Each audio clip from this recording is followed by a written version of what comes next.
how much impetus is there to start moving towards clean energy in an effective way? There's tremendous pressures to do so from the point of view of the supply chain. Taiwan needs to reconsider nuclear energy. So what is the solution when Taiwan isn't producing clean energy suitable for these massive industries? Here in Taiwan, we do have a lot of nuclear reactors that can get life extension. Hello and welcome to Connected. I'm Divya Gopalan. Now, July was the Earth's hottest month on record, and scientists agree the increasingly scorching temperatures are driven by the burning of fossil fuels. There is overwhelming evidence that carbon emissions are a major factor in global climate change. In fact, the United Nations chief has called fossil fuels incompatible with human survival. Yet so many countries, including Taiwan, still rely heavily on these sources of energy. In today's discussion, we want to find out why governments and societies are finding it so difficult to kick the addiction, and we look at the future of clean energy. For this, we are joined by Angelica Oung, independent energy reporter and analyst right here in Taipei. Thank you so much for being part of this program today, Angelica. I want to start with this. Firstly, how much impetus do you think, and let's not talk globally, but within Taiwan, is there to start moving towards clean energy and in an effective way? Well, I think there's tremendous pressures to do so from the point of view of the supply chain. We all know that Taiwan is a tech manufacturing powerhouse, and some of the biggest customers of the factories and businesses on this island, such as Apple, Facebook, Microsoft, they're all moving towards renewable energy goals, which means their supply chain, Taiwan, must decarbonize. But unfortunately, right now, our energy is very dirty indeed. Now, if we take the temperature of the society here that's had one of the worst summers or the hottest summers, is there that much acknowledgement that part of the issue is our energy source and that we have to change the way we operate? Well, Taiwan right now still burns mostly fossil fuels. We're talking about around more than 40% coal and almost 40% gas. I think there is an awareness that something has to change, but at the same time, it's been really difficult to get moving on this issue. Unlike a lot of other countries, Taiwan is a very small island that is also an isolated grid, meaning that it's been difficult to get renewable energy started. Now let's look at the picture in the rest of the world very quickly with this graphic. The world is slowly realizing that clean energy is the future. This graphic highlights the growth in renewable energy across the world since 2011. There is a significant rise in net global renewable energy capacity additions. In fact, in 2020, it more than doubled, standing at nearly 278 gigawatts, and it is still increasing. So, Angelica, if you had to put your money on the form of renewable energy that would most likely be what would convince governments or larger societies that we need to move to clean energy or make it easier to move to clean energy, what would that be? I think in Taiwan, offshore wind is probably the renewable energy source that's got the greatest capacity for growth. The reason for that is Taiwan is such a small island. Therefore, solar does run into land use issues. The good thing about offshore wind is that we're surrounded by a lot of different, some pretty good sites for wind resources. And of course, they can extend beyond the island. But the problem with offshore wind is even though you do have access to all this wind resources, first of all, it's been very expensive to build offshore wind in Taiwan. And the other problem is it is rather out of phase with our energy needs in terms of the peak demand. Offshore wind tends to produce more when the wind is blowing strongly in the winter, but our peak for usage is in the summer month. That's when we turn on our air conditioners. So there's a mismatch there. In terms of solar, it's actually grown a lot in the past few years. It's much easier to put up a solar farm than it is to put up an offshore wind farm. But the problem is, where do you put it? We are at maybe 4% solar penetration right now, and we're already running into real land use conflicts because people don't tend to like solar farms on farmland. Right, and actually we do have a report on that coming up, and so I want to discuss that a little bit further. And if I get you to move on to the next source of energy you feel might work for Taiwan? Well, I actually think Taiwan needs to reconsider nuclear energy because it's something that Taiwan used to do very well back in the 80s. Half our energy came from nuclear power. But over the years, it's fallen out of favor, especially with 2011's Fukushima disaster. People came to see nuclear energy as very dangerous and unsuitable for Taiwan, and they decided to phase it out. But the fact of the matter is, it is a low carbon source of energy, and Taiwan actually has a really good safety record when it comes to nuclear power. A lot of people are starting to wonder whether or not Taiwan can in fact significantly decarbonize if we decide to phase out nuclear energy by 2025, as is planned by the government. Right, and again, this is one of those things that will take more than actual physical evidence. There's a lot of sentiment and emotion involved in this, and trying to convince people that it could be a viable option. But let's talk about Taiwan's current energy mix, and let's actually, in fact, take it back to this graphic here. The pie chart on your left shows the percentage contribution of different sources of power in 2016. That was the year Tsai Ing-wen took over as the president of Taiwan.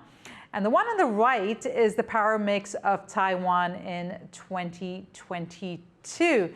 Now, as you can see there, if you look at the amount of fossil fuel used, how much has that really changed?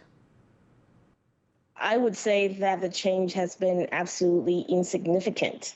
We've managed to lower the amount of coal used by a few percentage points. We've managed to displace oil with gas, but the total amount of fossil use is actually almost exactly the same. When President Tsai Ing-wen took office, she inherited a grid that was about 16.2% low carbon power. And since she took office, she's closed some nuclear reactors and she's pushed renewable energy. But in terms of overall impact, she's been treading water. Taiwan is still producing just as much carbon as it was in 2016. So what does that say to you about Taiwan's goal of trying to reach 20% clean energy by 2025? Achievable? I think we're going to fail. And the reason we're going to fail is pretty predictable. It's because we are not prepared to make the hard political choices. And also, we are a very renewable resource constrained island. If you look at places in the world where renewable energy penetration has increased rapidly, it tends to be places where there's a lot of land to make large ground-mounted solar projects or very large wind parks. So we're talking about places like Australia, places like the UAE, China, and they managed to cost down their renewable energy very quickly. Here in Taiwan, because of the land use issue, our solar energy is still really, really expensive. The FIT for last year still at maybe 16 to 19 US cents per kilowatt hour, whereas in some projects in China and the United Arab Emirates, it's under 2 cents. So it's still very, very expensive. And we're also having the problem of Taiwan being an isolated grid. So in Europe, where they use a lot of wind power, they have a lot of different countries connected into one big grid. So when the wind is blowing in one part of the continent, but not the other, they can even out the power use by sharing the grid. Here in Taiwan, we are an isolated grid, and so whatever electricity we're using right now to power this interview, to power our cell phones, to power TSMC's factories, all that has to be generated a split second before it is used, unless it is stored. And power storage is extremely expensive. This makes renewable penetration an even bigger challenge for Taiwan. Right, and if we look at the wider energy that is feeding into Taiwan, when you talk about fossil fuel energy, you're talking about natural gas, most of that is imported. So what does that mean for Taiwan's self-sufficiency on being able to provide its own energy in the event of an emergency or a blockade? Almost every single molecule of hydrocarbon coming into Taiwan has to be imported. We don't like coal because it's dirty, it causes cancer, and it's extremely polluting in terms of carbon dioxide. But in terms of energy security, it is better. We're able to stockpile a few weeks' worth of coal on the island. Gas, on the other hand, is very tricky. We receive it in the form of liquefied natural gas. It is super chilled at the point of origin, maybe it's Australia or Qatar, and it comes to us on these big tankers that needs to connect to one of Taiwan's 2 receiving terminals. There isn't that much capacity. It's hot now in the summer, so I would expect if all our tanks are full, it would last Taiwan maybe 8 days. Let's not even talk about a potential blockade by China. 2 bad typhoons can basically knock out the natural gas supply for Taiwan to the point where it might be a bad situation. Let me backtrack a little bit. When President Tsai in 2016, when she took over, her goal was to raise renewable energy to 20%, lower coal to 30%, raise gas to 50%, and of course, get rid of nuclear energy altogether. There's a problematic side to raising gas to 50% because, as I mentioned before, it is the most fragile form of energy in terms of receiving it from outside. But also, there's a price component because in the wake of the Russian-Ukraine war, global commodity prices have gone crazy, but especially energy prices and especially gas. This means that Taipower has just been running a terrible deficit, and it would be bankrupt, except we as taxpayers are actually propping it up. And for our international audience, tell them what Taipower, the role Taipower plays in Taiwan's energy grid and providing Taiwan with energy. Of course. Taipower stands for the Taiwan Power Company. It is the state-owned utility monopoly. It's rather similar to EDF in France or Eskom in South Africa.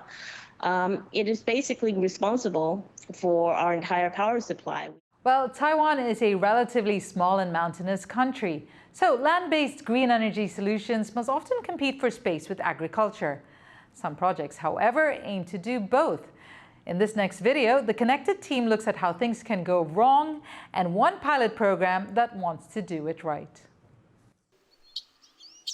Nestled in the lush green Taiwanese countryside, an array of solar panels shading a vegetable plot.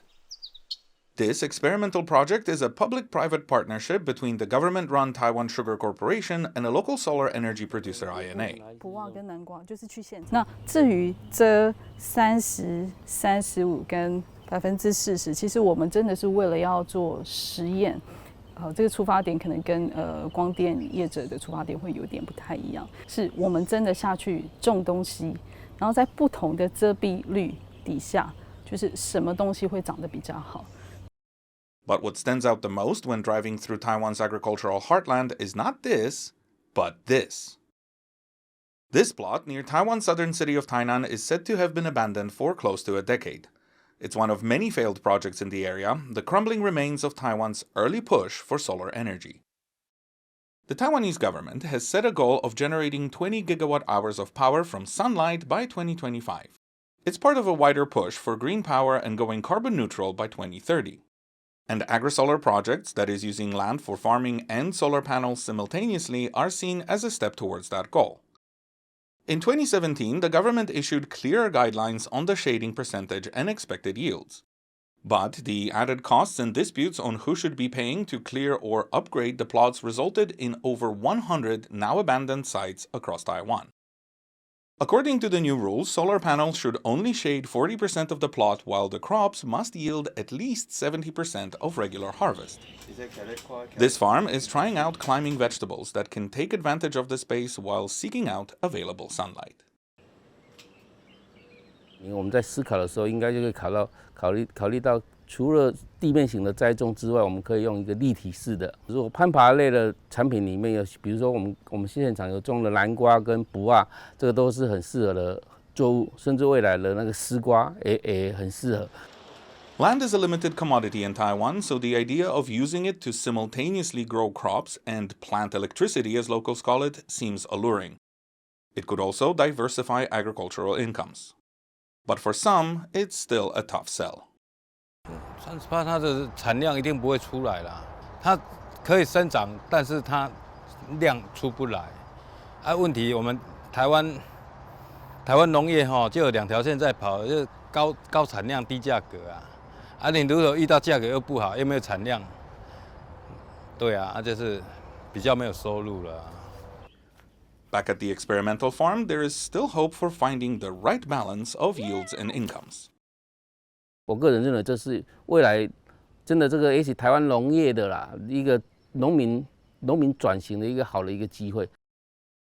With less than 2 years to go before the 2025 goals, the pressure is on for pilot projects like this one to bear fruit or risk becoming barren. Siying Lin, Jasmine Lin, and Tomasz Koper for Connected.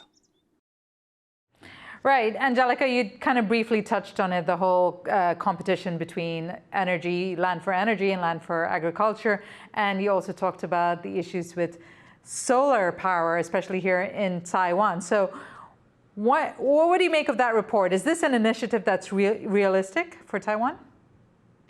Well, first of all, I think your team did an excellent job of pointing out both the promise and the problems with agrivoltaic. The problem is you're trying to optimize one resource for two purposes, and you're necessarily going to impact on, it's going to be a suboptimal solar farm and a suboptimal agricultural farm because you're trying to do both things at once. But where land is a limited resource, maybe that is what you have to do. I would say that the solar developers that I know tend to regard agrivoltaics with a lot of caution because, as you mentioned in your report, there is a level of yield you must hit in order to qualify as agrivoltaics. This introduces risk for the developers because we all know that crops sometimes just don't yield. So what if they don't hit their yield one year? Is a developer now opening up? Have they opened them up for liabilities for not meeting the conditions? I think this is something that the government have to display a lot of wisdom and take a strong lead in both encouraging innovation, but also protecting the farmers and developers. And as one of the things that we want to focus on is the future of clean energy, I want to kind of ask you, so this is one of the initiatives, and it's imperfect at best. Is there an initiative or some kind of campaign you've seen here in Taiwan that you feel or that gives you a little bit more confidence in the move towards green energy in the way that it is used? Perhaps, like you said, trying to use Taiwan's limitations along with whatever that green energy or green tech can take advantage of. I have to say that the Thai government did a lot right with regards to offshore wind. We are the leader in non-China APEC when it comes to offshore wind development. And from 2016, when she took office, till this year, we've made a tremendous amount of progress. We have about 1 gigawatt of capacity in the water. To me, that still stands as a terrific achievement. Unfortunately, It is a very difficult time for offshore wind because we've chosen to localize a lot of the components in Taiwan, meaning mandating the production of things like blades and towers and nacelles, and they haven't been so efficient. A made in Taiwan foundation can be so much more expensive than one made in Korea, for instance, and that's made Taiwan's offshore wind farms the most expensive in the world. I like to think, however, that it's not too late to course adjust on this. And basically, if Taiwan can put in the work and make the adjustments so that they are attractive price for, there's a lot of buyers for that green power. TSMC, Delta Electronics, and 28 others. There's now 30 Taiwanese companies that's joined an initiative called RE100 that's made a commitment to buy green energy. And they do so with a mechanism called a corporate power purchase agreement. So the market is there, the demand is there. We just need to somehow match up the projects with the demand. And hopefully that can be the impetus for us to move forward with renewable energy to a certain degree. I'm so glad you brought up TSMC. Let's take a look at how much power TSMC uses up. So here's how much of the power grid is consumed by the global chip giant TSMC, or Taiwan Semiconductor Manufacturing Corporation. Now, in 2018, it took up 4.6%. 4 years on, that shot up to 7.5%. And it's estimated that by 2025, TSMC's share of Taiwan's grid will rise to 12.5%. That's a huge chunk out of the energy grid here. But at the same time, you know, like you said, they're making pledges to move more towards renewable energy. And given TSMC's importance to Taiwan, it's highly unlikely that they'll be asked, or the industry will be asked, to power down. So what is the solution when Taiwan isn't producing the volume of clean energy that would be suitable for these massive industries? It's an enormous problem. The world cannot do without TSMC's chips. It's a very unique situation. We have no viable competitors. South Korea is quite a bit behind. And we know with the recent breakthroughs in AI and ChatGPT, the demand for those chips, highly powerful chips, are only going to increase. I think the world is going to have to think seriously about what it means by green energy or renewable energy, because there are other sources of energy that's perhaps not necessarily classified as green right now, but it's low carbon.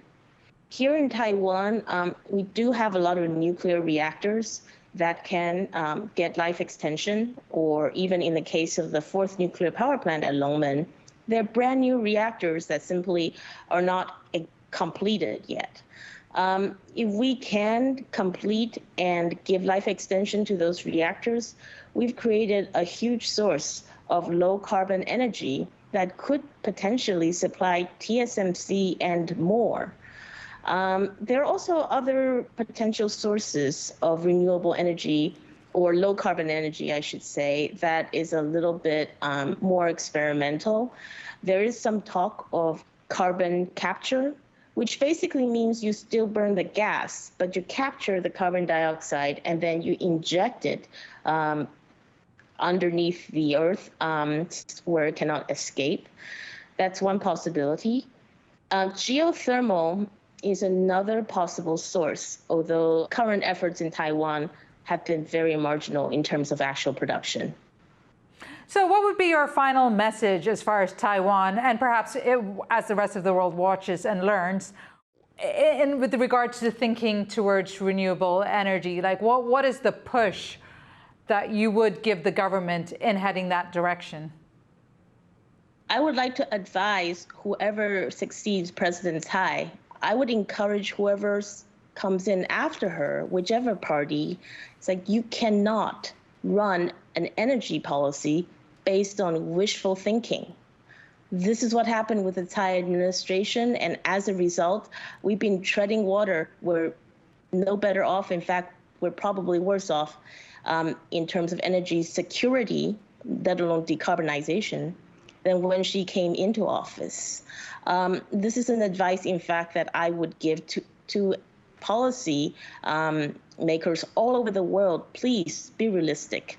The way I think about it is, think about your personal finances. You should pay off your high-interest credit card debts before you make investments that are new and exciting. And I think for Taiwan, that credit card debt, that's our coal. Can we cut our coal down to zero? And what do we do to make up the gap? But instead, what President Tsai did was she pushed nuclear out first. And as a result, renewables was not able to catch up. And now we're in a hole. And with that, we're going to have to leave it there. We've run out of time, Angelica, but it's been really, really good to talk to you. Angelica Oung is an independent energy reporter and analyst here in Taipei, and I hope we get to continue this conversation again at a later point in this very important discussion. To our viewers, it has been good to have your company. From our team, goodbye and stay connected.